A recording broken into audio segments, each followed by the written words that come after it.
En diciembre del 2025 yo tuve 4 sueños y ahora los quiero compartir con todos ustedes. Y tal vez te preguntes, ¿por qué hasta ahora voy a hablar de algo que sucedió el año pasado? Porque los sueños no siempre tienen un significado. El psicoanálisis ve los sueños como representaciones del inconsciente. Desde el punto de vista de la psicología, los sueños pueden surgir por muchos factores: recuerdos y experiencias, preocupaciones actuales, creencias y convicciones profundas. Y esa es la razón por la que yo no había podido compartir, porque yo quería saber y tener la certeza si eran sueños que venían de mi mente o sueños que el Señor había puesto en mí para yo poderlos compartir. Sé que hay mucha gente que no cree en lo que tal vez yo voy a decir, y es entendible porque hoy estamos viviendo en el mundo mucho engaño espiritual. Hay mucha gente hablando sobre profecías, hablando sobre visiones, mucha gente declarándose profetas. Aunque Dios te dé un sueño, no quiere decir que tú ya eres un profeta. Entonces me puse a investigar un poquito acerca de los sueños y me encontré con un artículo que me gustó mucho, que intenta mantener una postura teológica bastante prudente, unida con la psicología, y hay 5 puntos que menciona. Número 1. Existen sueños naturales, producto de la actividad normal del cerebro, la memoria, las emociones y las preocupaciones. Y menciona un versículo bíblico que es Eclesiastés 5. Número 2. La Biblia muestra sueños de origen divino, dado por Dios en ocasiones específicas, por ejemplo, a José, a Daniel, a Faraón, a Nabucodonosor. El número 3. También advierte sobre engaños y falsos sueños, por lo que no todo debe asumirse como un mensaje de Dios. Aquí menciona a Jeremías 23, Isaías 8:20. Número 4. Los sueños nunca están por encima de la escritura. Si un sueño contradice la enseñanza bíblica, el cristiano debe dar prioridad a la palabra. El número 5. Aunque alguien tenga un sueño que provenga de Dios, eso no lo convierte automáticamente en profeta. Y habiendo dicho todo esto, ahora les voy a contar lo que yo soñé. Les voy a mostrar algunas imágenes que yo quise plasmar cómo fueron mis sueños para que ustedes lo puedan ver. Y se los voy a ir mostrando imagen por imagen conforme al sueño que yo fui teniendo. Estos sueños fueron en diciembre y fueron continuos. Uno al día siguiente, el otro y el otro y el otro. Y el primer sueño fue: mi hermana más pequeña vive en un lugar que es un cerro y estábamos en su casa, mi familia y yo. Y cuando estábamos ahí, yo les decía a ellos: apúrense, tenemos que irnos. Y a mí me entraban llamadas telefónicas de un hombre todo tatuado y me interrumpía demasiado. Entonces me llamaba y yo le colgaba, y me llamaba y le colgaba, y yo le decía a mi familia: apresúrense. Cuando yo los apuro a ellos, yo les decía: no agarren nada, no tomen nada, ya no hay tiempo. Yo abro la puerta, y cuando abro la puerta puedo ver una multitud de gente arrodillada, y entonces veo a Jesús en el cielo con las manos extendidas y grande, o sea, gigante, gigante. Todos podíamos verle. Y yo pude sentir dentro de mí todo el arrepentimiento del mundo. Yo podía sentir dentro de mi interior ese clamor, ese dolor. Había arrepentimiento, pero ya era demasiado tarde. Y yo sentía un asombro que yo decía: es real, está pasando. Ese fue el primer sueño, y esa tarde salimos mi esposo y yo de compras. Y yo seguía con los sueños. Yo decía: yo sé lo que vi, yo sé lo que escuché. Yo quería rectificar que realmente eso venía del Señor. Se acerca un carro al lado de mí y aparece una persona toda tatuada, como en el sueño, y era como si sintiera una confirmación que eso venía del Señor. Cuando abro esa puerta y veo a Jesús, me lleva al pasaje Filipenses 2, 10, 11. Para que en el nombre de Jesús se doble toda rodilla de los que están en los cielos, en la tierra y debajo de la tierra. Apocalipsis 1:7. He aquí que viene con las nubes, y todo ojo le verá, y los que lo traspasaron, y todos los linajes de la tierra harán lamentación por él. Pero también, mira, ahora me recordó a un pasaje que es el de la parábola de las 10 vírgenes, ¿sí? Si no te lo sabes, ve a la Biblia y léelo, porque es cuando, por más que llegue ese momento y te arrepientas, ya no habrá tiempo.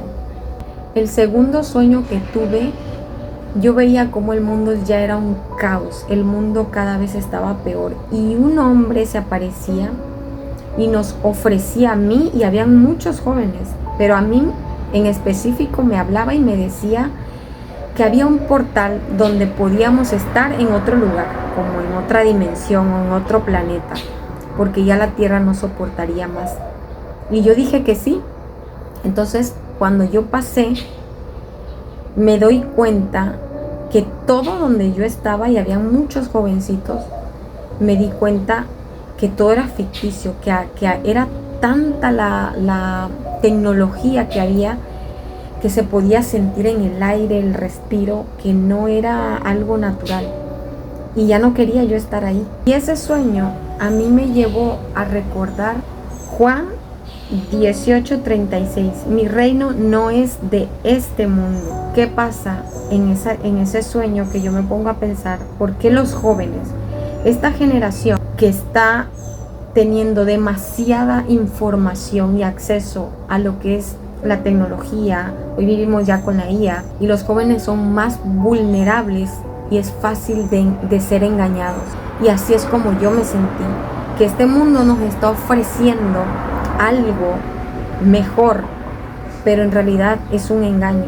Por eso ese pasaje me hace reflexionar y pensar que todo lo que nos ofrezca el mundo no es real, no es verdad. El reino verdadero está con Dios y que no es de este mundo. En mi sueño número 3, yo me encontraba en un campo de concentración y empecé a correr, porque detrás mío venía un militar. Y yo seguía corriendo y caigo, él me alcanza y me apunta con y me dice que yo tenía que elegir o dejarme poner el sello y regresar o matar. Y todo eso donde yo estaba era tierra, y del lado derecho había un cerco, no podías escapar, y de este lado habían árboles, y detrás de donde estaba el militar había una zona amurallada donde tenían a mucha gente cautiva. Y yo entonces miro hacia el cielo, había un helicóptero también vigilando, pero miro hacia el cielo y le digo: Señor, apresúrate, porque voy a ceder. O sea, tenía miedo, y yo sentía que iba a flaquear en ese momento, y que yo iba a ceder, a ponerme un sello para que me reconozcan como todas aquellas personas que estaban encerradas. La manera de manipular a los seres humanos es con control, con miedo. Pero fui tan sincera en ese clamor al Señor, y recordé el pasaje que dice: y si aquellos días no fuesen acortados, nadie sería salvo, mas por causa de los escogidos, aquellos días serán acortados. El Señor sabe, esto es Mateo 24:22, que el mundo se va a volver un caos, que nosotros podemos tener ese temor, podemos flaquear, pero por lo mismo Él acortará esos días para que nosotros sigamos firmes en la fe. Y el último y cuarto sueño que yo tuve es que yo me encontraba en mi pueblo donde yo nací, y estaba caminando por la calle con una amiga, y empecé a ver cómo todo se oscurecía, todo se ponía oscuro, ya no había luz de día. Miré hacia el cielo y las nubes estaban completamente grises, y miro y veo un puente, y en ese puente lo que alcancé a mirar era totalmente un arco iris puesto sobre el puente.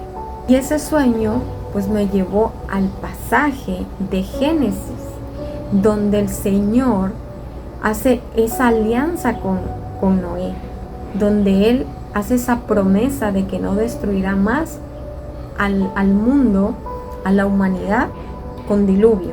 Ahora, me lleva ese pasaje, ¿por qué? Porque Dios hace una promesa. Esa fue una promesa del Señor, ese arco iris. Todos podemos seguir viendo ese pacto con Dios cuando logramos ver un arco iris en el cielo. Eso fue una señal de que Dios cumple lo que dice. Es fácil que una persona que llegue a tener realmente una revelación del Señor, una visión, que el ser humano se vanaglorie, que el ser humano se sienta con un poder especial, pero no es así. Siempre la gloria es para el Señor. Es por esa razón que antes de yo querer hacer también esta declaración, uno tiene que saber qué realmente viene de Dios y qué no viene del Señor.